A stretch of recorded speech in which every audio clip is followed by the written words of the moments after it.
Hello friends, income tax के cases की series में आज जो केस हम डिस्कस करेंगे वो इस चीज को लेकर के है कि क्या असेसिंग ऑफिसर एसएससी की असेसमेंट करते वक्त एसएससी का addition same set of transactions के ऊपर किसी सेलेक्टिव बेसिस पर कर सकता है।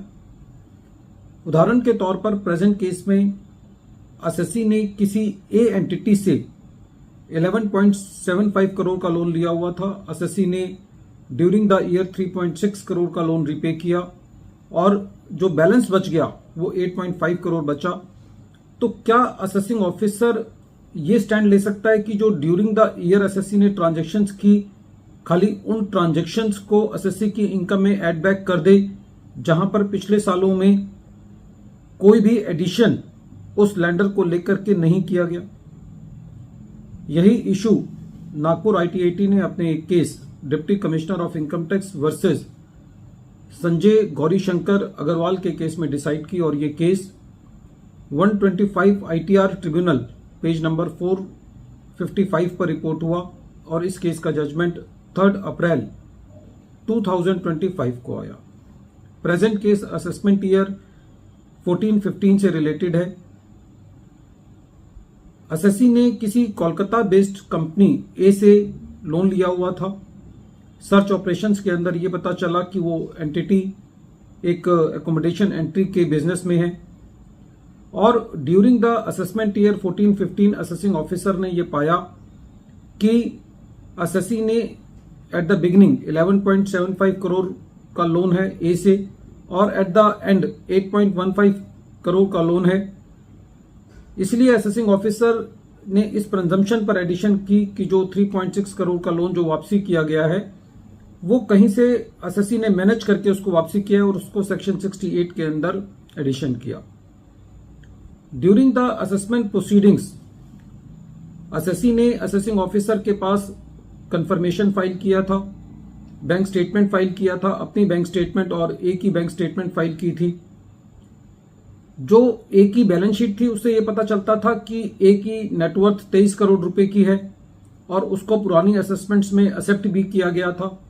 इसके अलावा जो ए पार्टी थी उसका असेसमेंट ईयर 11-12 के अंदर असेसमेंट स्क्रूटनी असेसमेंट की गई थी जिसको एक्सेप्ट किया गया था नील के ऊपर, जिससे यह पता चलता था कि जो एंटिटी ए है वो एक जेन्युइन एंटिटी है। लेकिन फिर भी असेसिंग ऑफिसर ने इन सारी चीजों के होते हुए भी एसएससी का एडिशन किया।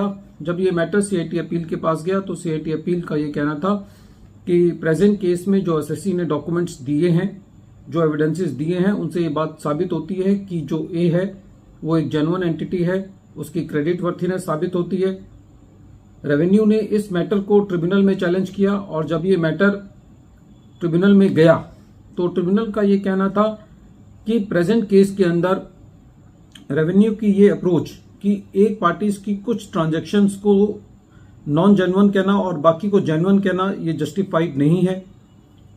ट्रिब्यूनल का ये कहना था जब असेसिंग ऑफिसर को ये लगा कि जो 3.6 करोड़ की ट्रांजैक्शंस जो हैं वो जेन्युइन नहीं है तो ऐसे केस में असेसिंग ऑफिसर को पिछले सालों की भी रीअसेसमेंट करनी चाहिए थी, उनको ओपन करने के लिए स्टेप्स लेने चाहिए थे, जिसको असेसिंग ऑफिसर ने नहीं किया। तो ऐसे केस में जहां पर रेवेन्यू किसी एक पार्टी की कुछ ट्रांजैक्शंस को जेन्युइन मानता है तो सेलेक्टिव बेसिस पर कुछ ट्रांजैक्शंस का एडिशन सेक्शन 68 में करना जायज नहीं है। इस तरीके से ट्रिब्यूनल ने जो सीआईटी अपील ने एसएससी की एडिशन को डिलीट किया था उसको अपील रखा। फ्रेंड्स, ये केस इस लिहाज से इंपॉर्टेंट हो जाता है कि इससे एक लाइन ऑफ आर्गुमेंट ओपन होता है एसएससी के फेवर में कि यदि रेवेन्यू किसी एक पार्टी की ट्रांजैक्शंस को ऑलरेडी जेन्युइन मानता है तो खाली कुछ ट्रांजैक्शंस को नॉन जेन्युइन नहीं माना जाना चाहिए। ऐसा नहीं हो सकता कि उस पार्टी से कुछ ट्रांजैक्शंस जेन्युइन हो और कुछ ट्रांजैक्शंस जो है वो नॉन जेन्युइन हो, खासकर उस केस में जहां पर एसएससी ने उस क्रेडिटर की, उस लैंडर की क्रेडिट वर्थिनेस को साबित किया हो, क्योंकि प्रेजेंट केस में जो लैंडर था उसकी नेटवर्थ 23 करोड़ रुपए की थी। तो ऐसे केस में सारे फैक्ट्स एंड सर्कमस्टांसेस को देखते हुए ट्रिब्यूनल ने एसएससी की एडिशन को डिलीट किया, जिसको सीआईटी अपील ऑलरेडी डिलीट कर चुका था। वीडियो के अंत में एक बार फिर मैं केस का नाम रिपीट कर रहा हूं। केस का नाम है deputy commissioner of income tax versus Sanjay Gauri Shankar Agarwal, और ये case 125 ITR tribunal page number 455 पर रिपोर्ट हुआ और इस केस का जजमेंट 3 अप्रैल 2025 को आया। Thank you friends.